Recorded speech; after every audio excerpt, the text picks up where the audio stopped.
folklore that you grew up with? I know it for a The fact. bus came. Who else? Who else tromps through the woods?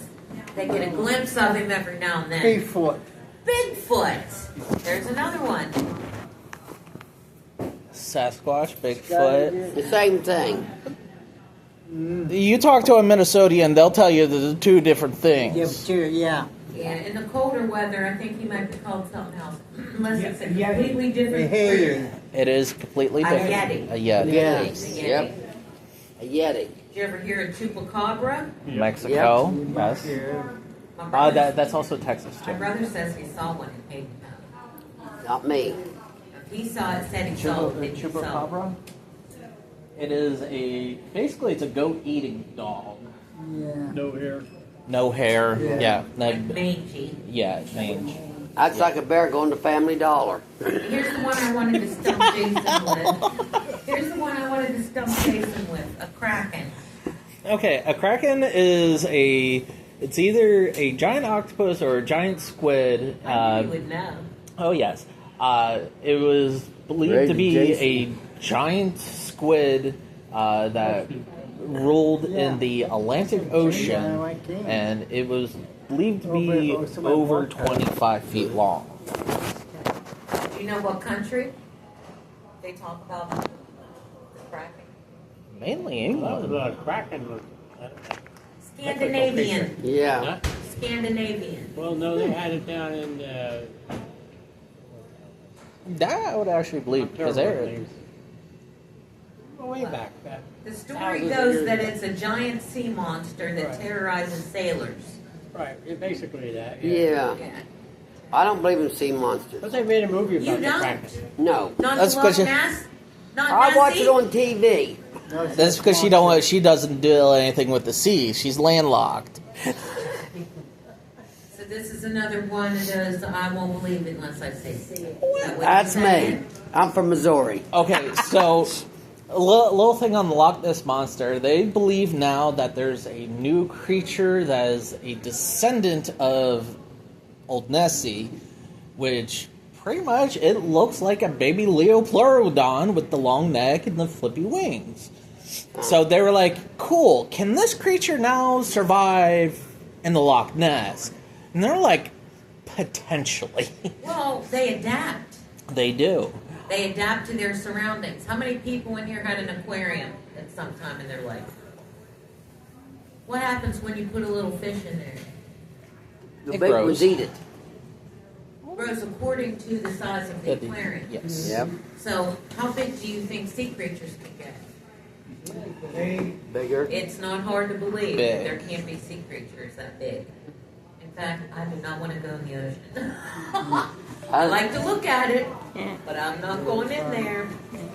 Well, anyway, Hello. different kind of folklore can be fairy tales like Cinderella, legends based on historical figures such as King Arthur, myths like Greek myths about gods, fables, short stories that convey moral lessons like Aesop's fables, folk tales, oral stories passed down through generations, often reflecting cultural values.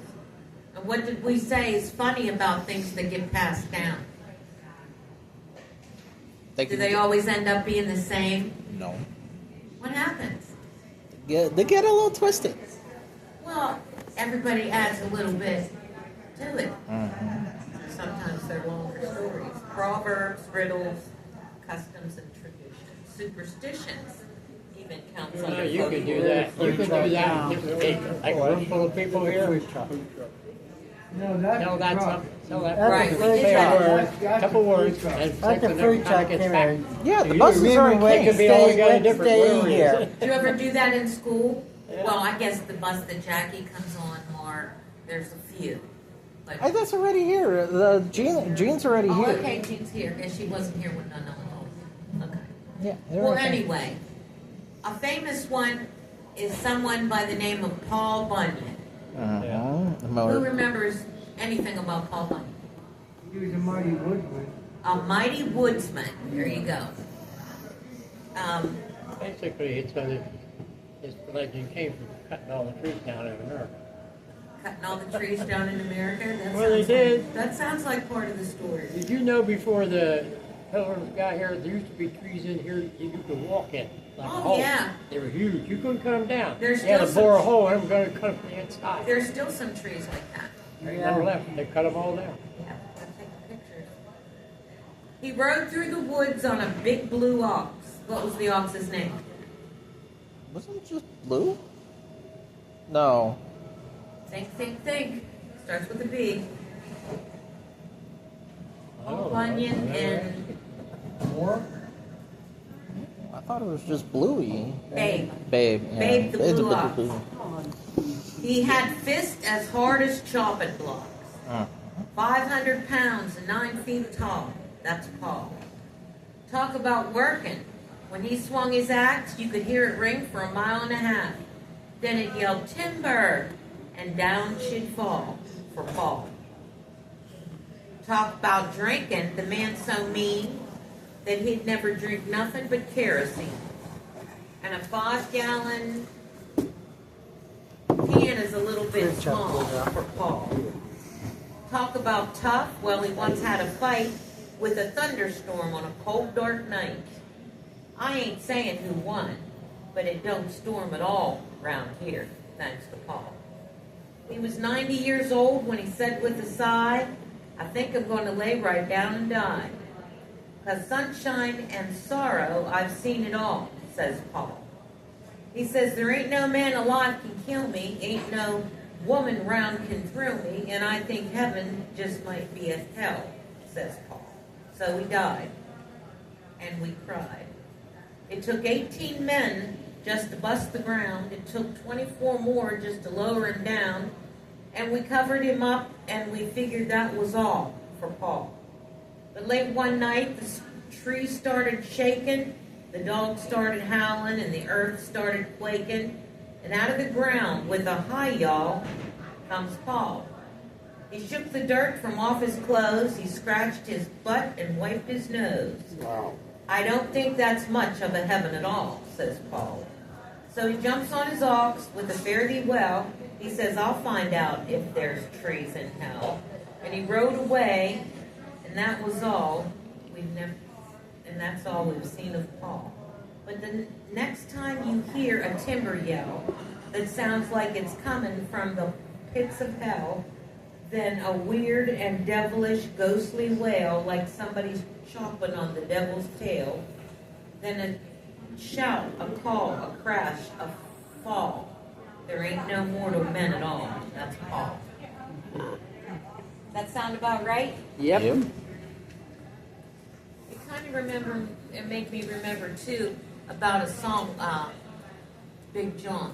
Yeah, in When the I was mind. reading that, what was he? You were a coal miner. What happened? Your He mine was trapped came in in, the mine. he held up the hit the people bees. down. He held Yeah. up the ceiling so everybody else could get out. Yeah, The yeah. Big ceiling John. came down on Yeah. him. Yep. Now I don't know if that's a legend or a folk tale or if I that's don't know. true. I think it's a legend. Maybe it It happened. was a song. Yeah, well, I saw in the Right. 80, I think Johnny Cash may have sung. no, 84. Really? Yeah. Ernie Ford. Yeah, 84 said. Yep. So some of the little stories that went around about Paul Bunyan, the giant lumberjack, baby Paul arrives. Yeah. Imagine if you 84 can the was it. excitement that was caused by the birth of Paul Bunyan. It took 5 giant storks working overtime to deliver him to his parents. He cut his teeth on a peavey pole and grew so fast that after 1 week he had to wear his father's clothes. His lungs were so strong that he could empty a whole pond of frogs. Paul's cradle in the deep. Paul's clothing was so large they had to use wagon wheels for buttons. They used a lumber wagon drawn by a team of oxen as a baby carriage. When he outgrew this, his parents put him on a raft off the coast of Maine. It is said that rocking in his sleep, he caused huge waves which sunk many ships. He would eat 40 bowls of porridge just to whet his appetite. As a child, Paul played with an axe and cross-cut saw like other children, played with toys. On his first birthday, his father gave him a pet blue ox named Babe. Babe grew to be 7 axe handles and a plug of tobacco wide between the eyes, and as a snack would eat 30 bales of hay, wire and all. Paul and Babe were so large the tracks they made gallivanting around Minnesota filled up and made the 10,000 lakes. Wow. Johnny Inkslinger, the head clerk.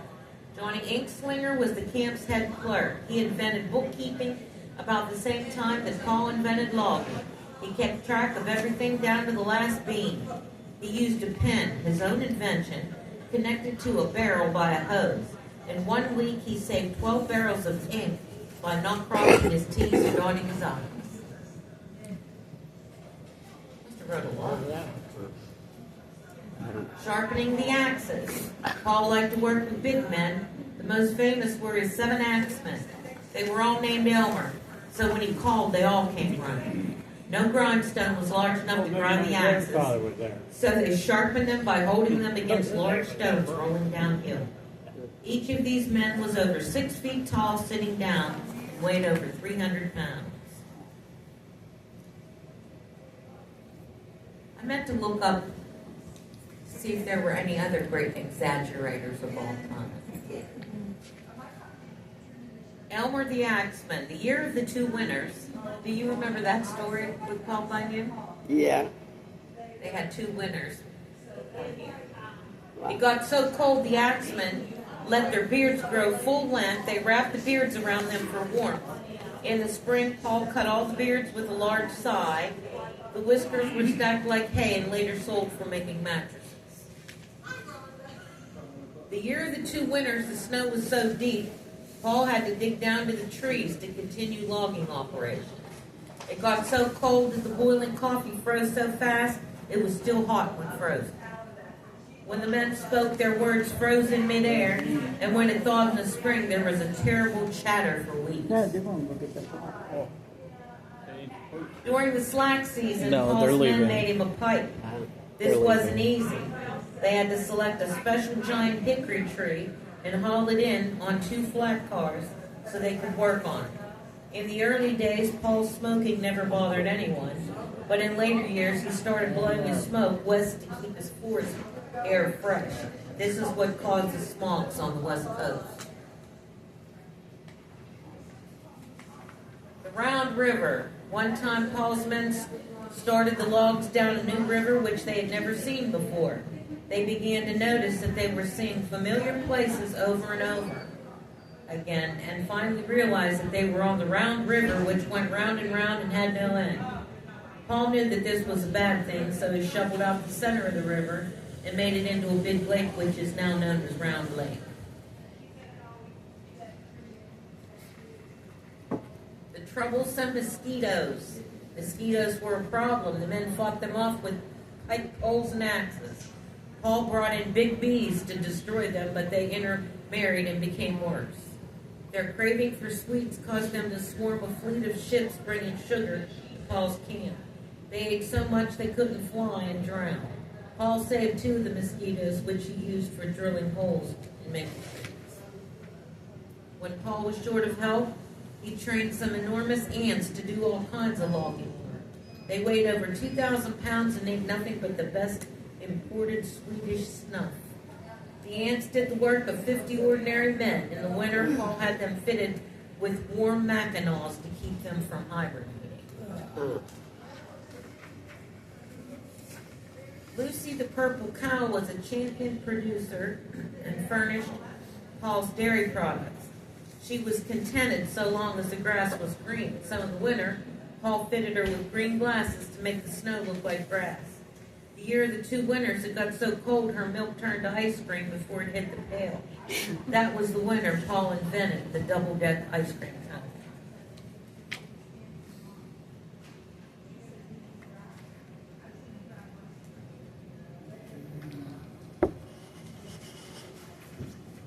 Lucy the Purple Cow was a champion producer. Okay, that's a copy. Sport, the reversible dog, was the camp pet and the best hunter. One of the axemen accidentally cut Sport in two with an axe. In his haste to mend the dog, he had him sewed up before he realized it was wrong. That didn't bother Sport. He ran on his front legs until they were tired, then flopped over and ran on his back. All Bunyan. Yeah. Ole, the blacksmith, was the only man who could shoe Babe, the blue ox. Every time he made shoes for Babe, they had to open a new iron mine. One time he carried a pair of Babe's shoes, and their weight made him sink knee-deep into the hard earth with every step. In his spare time, Ole punched the holes in the donuts for the cook. Some big donuts, huh? Yeah. Sourdough Sam, the cook. Sourdough Sam can really make a good bowl of soup. Sourdough Sam, the cook, fed Paul's logging crews. He made everything except coffee from sourdough. He lost one leg and one arm when a sourdough barrel blew up. A load of pork and beans with the ox team pulling it went through the ice on a nearby lake.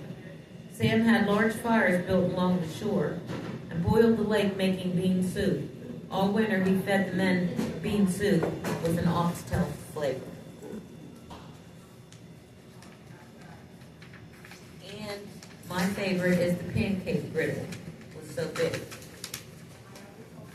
Paul's axemen ate so many flapjacks they couldn't supply the demand.